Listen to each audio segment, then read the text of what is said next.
I was in the test kitchen at the Gilded Spoon, perfecting a saffron reduction, when my phone buzzed on the cold steel counter. I almost ignored it, but the sender's address made my blood run cold. David@wentworthpress.com. An email I hadn't seen in 21 years. The subject line was a single manipulative word: family. I wiped my hands on my apron and opened it. Bonnie, your mother and I saw the news about Ethan. We are incredibly proud. We will be attending the Innovator of the Year award on Friday night to celebrate our grandson publicly. It is time to heal. Our grandson. 21 years of silence. And that's how they return. Not with an apology, but with a social announcement. I read the email twice. The nerve, the absolute breathtaking entitlement. 21 years ago, I would have cried. I would have begged. I would have broken into 1,000 pieces right there on the kitchen floor. This time, I didn't cry. I didn't feel that hot, screaming anger. It was just clinical. I didn't reply. I didn't draft a single angry word. I just took a screenshot of the email, forwarded it to my husband, Michael. My text to him was only 2 words: handle it. Then I turned back to my stove. I picked up my whisk. The saffron reduction was waiting, and I would not let it burn for ghosts. My focus was absolute. This wasn't a family drama. This was a pest control problem. My hands didn't shake as I whisked the sauce, but my mind went back. It always goes back to the library. Boston, 21 years ago. The smell of old leather and my father's cigar smoke, trapped in the mahogany-paneled walls of our Beacon Hill home. I was 17 and my hand was trembling as I held out the positive pregnancy test. My father, David Wentworth, didn't yell. Yelling was for people with no leverage. He just looked at the test, then at me, with the same cold disappointment he'd use for a bad print run. A transactional disappointment, he said. His voice was perfectly level. That's what you are. I didn't understand. The merger, he said, as if explaining a balance sheet to an intern. The marriage to the Hadley boy? That was a dynasty merger, Bonnie. Decades of planning. And you, with this common problem? You have ruined the deal. A deal. I was a deal. I looked at my mother, Susan. She was sitting by the fireplace under the massive portrait of her great-grandfather. She was flipping through a manuscript. The sound of the thick paper turning was the only other sound in the room. She didn't look up, not once. She just kept editing, complicit in her silence.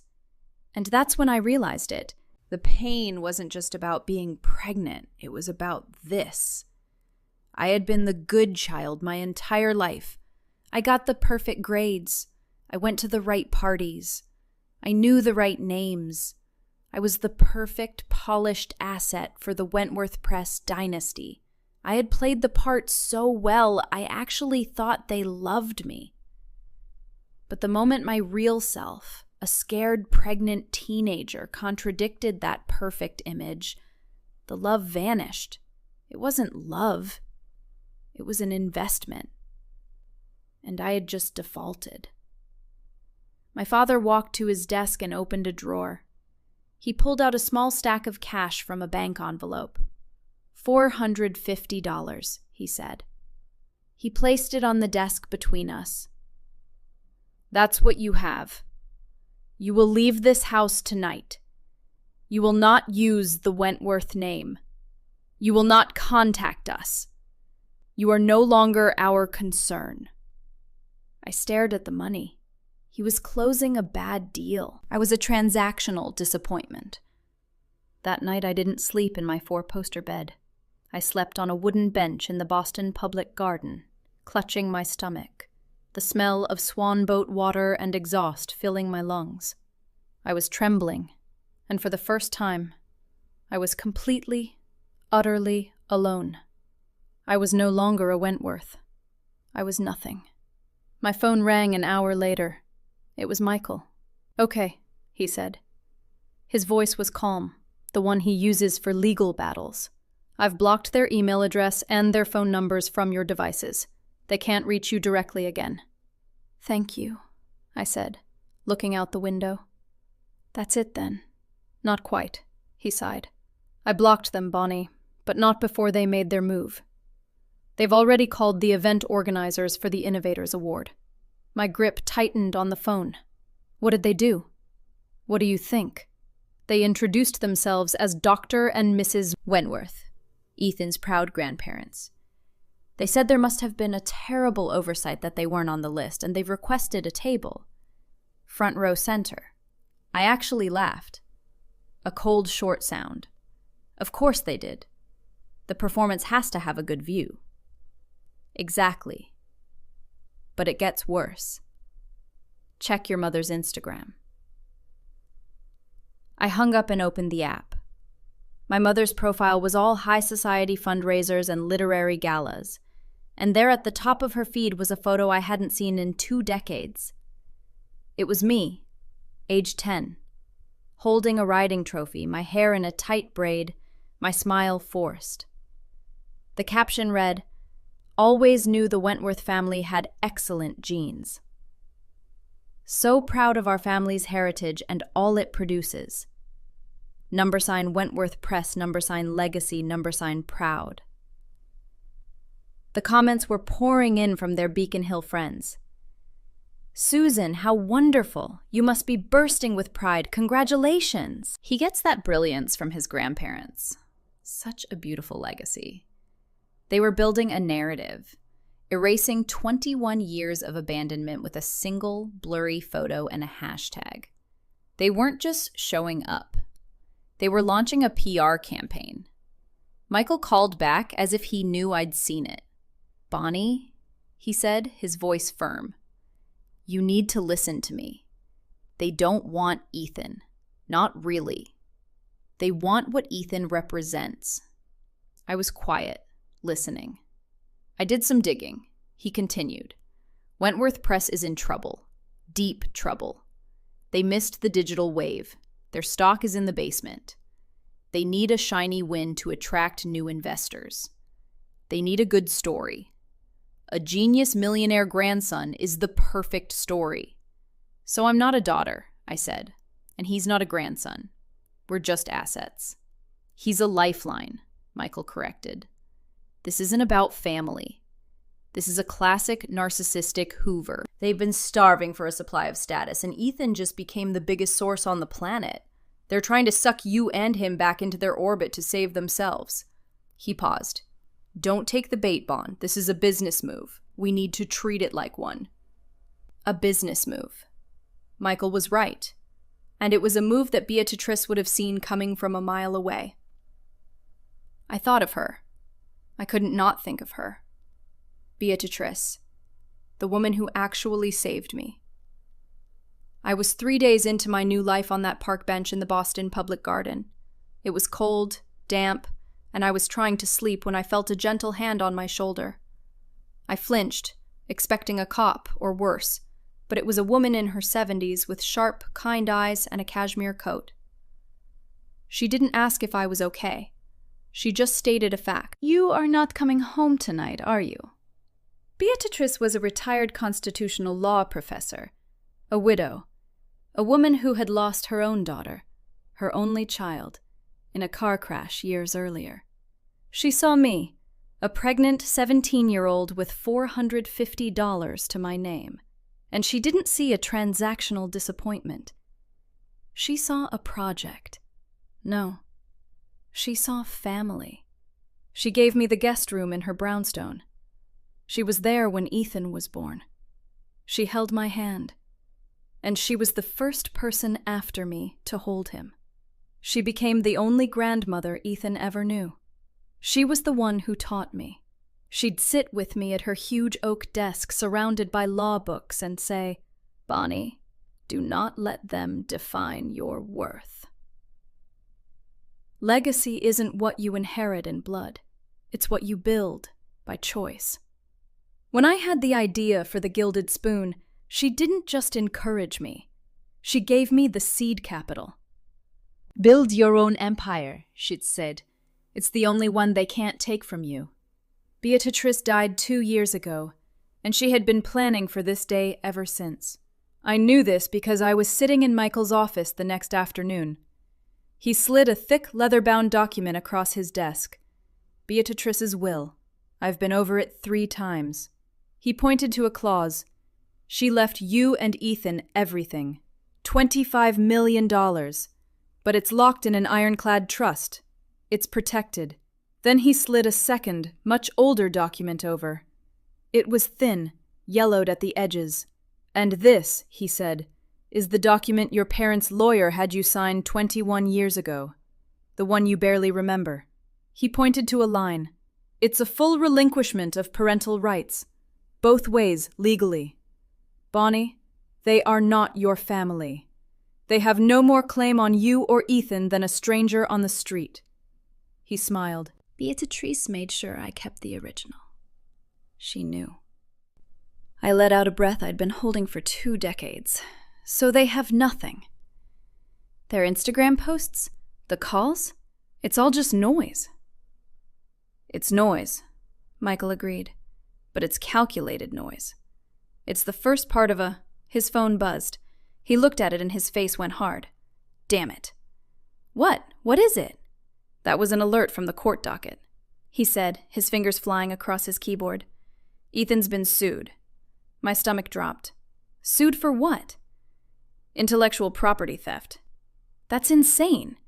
His AI app is his. He built it from scratch. I know, Michael said, reading fast. But the plaintiff, Bonnie, the plaintiff is Ryan. Ryan. My high school boyfriend. The boy who had promised me forever and then blocked my number the day I told him I was pregnant. The biological father who had vanished. He's claiming, Michael read, his voice tight with anger, that Ethan's accessibility AI is based on a concept they discussed in high school chemistry class.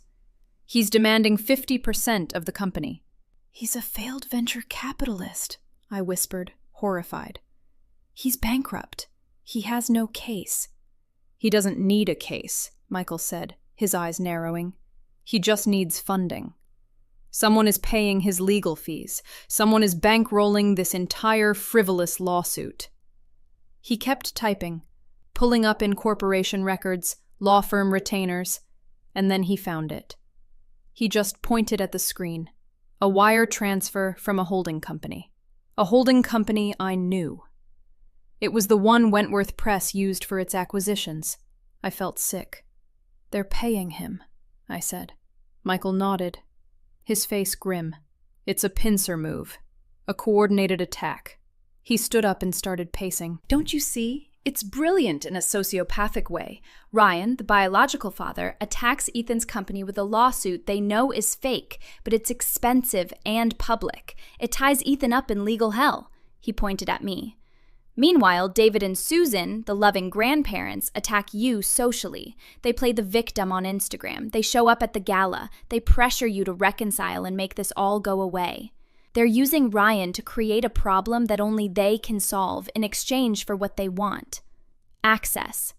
I said they want access to Ethan. They want his name. They want his money. They want to be saved, Michael said. And they are willing to burn their own grandson and their own daughter to do it. The Innovator of the Year Gala was exactly the kind of event my parents were born for. It was held in a massive historic ballroom in Boston, dripping with crystal and old money. Cameras flashed. Journalists lined the walls. And right at table 1, front and center, sat David and Susan Wentworth, alongside Ryan. My mother, Susan, was wearing a diamond necklace that probably cost more than my first condo. My father, David, looked every bit the publishing magnate, nodding regally to the other guests. They were performing. They were in their element. The CEO of the Tech Council took the stage, and now, the 2025 Innovator of the Year Award. Our highest honor goes to the person whose work in accessibility AI has fundamentally changed how we interact with the world. Mr. Ethan? He didn't get to finish the name. David and Susan were already on their feet, clapping loudest of all, beaming as if they had written the code themselves. Ethan walked onto the stage. Looking impossibly young in his tailored suit, he accepted the heavy crystal award. "Thank you," he said, his voice clear and steady, filling the silent room. "Thank you to the committee." David and Susan were practically glowing. I saw my mother dab her eye for the cameras. "I'm here tonight because of a legacy," Ethan said. My parents nodded, smiling, ready to accept their due. "But it's not the legacy you might think." The smiles on table 1 froze. 21 years ago, Ethan continued, a 17-year-old girl was kicked out of her home in Beacon Hill. She was pregnant, and she had $450 to her name. She spent 3 nights sleeping on a bench in the Boston Public Garden. Terrified and alone. The room was dead silent. The cameras that had been on Ethan slowly panned to my parents' table. "That girl was my mother," Ethan said. "And the woman who saved her wasn't family." Her name was Beatrice, a retired law professor who found my mother in that park and gave her a home. She became my grandmother. She taught my mother how to build an empire from nothing. She taught me that your circumstances don't define you. He looked directly at table 1. My father's face was white. My mother looked like she'd been slapped. "The people who threw my mother out 21 years ago," Ethan said, his voice never wavering, "are sitting at that table tonight. They came back not because they were sorry. They came back because their own legacy, their publishing house, is failing, and they needed a new shiny asset. They came back because they wanted a piece of this." He held up the award. "And when I refused, they paid my biological father," he pointed right at Ryan, "to file a fraudulent lawsuit against me, alleging I stole my own work, hoping to bleed me dry until I agreed to reconcile." A collective gasp went through the ballroom. "Don't take my word for it," Ethan said. He clicked a remote. The 20-foot screen behind him lit up. It was the email chain. The wire transfers from Wentworth Press's holding company to Ryan. The entire sociopathic plan displayed for hundreds of Boston's most influential people to see. Ryan looked like he was going to be sick. David and Susan were frozen in a spotlight of their own making. "They believe in a blood legacy," Ethan said, his voice ringing with conviction. "An empty, hollow thing used to control, to demand, to maintain an image. But my real grandmother, Beatrice, she taught me about the legacy of choice. A legacy that isn't about what's in your blood, but what's in your heart. A legacy of empowering others, of building, not taking. And that," he said, "that's why tonight." Ethan's voice boomed, filled with pride. "I am announcing the formation of the $25 million Beatrice Accessibility Fund to provide scholarships and seed funding for innovators who, like my mother, were told they were worthless, but are ready to build a legacy of choice." The ballroom didn't just clap. It erupted.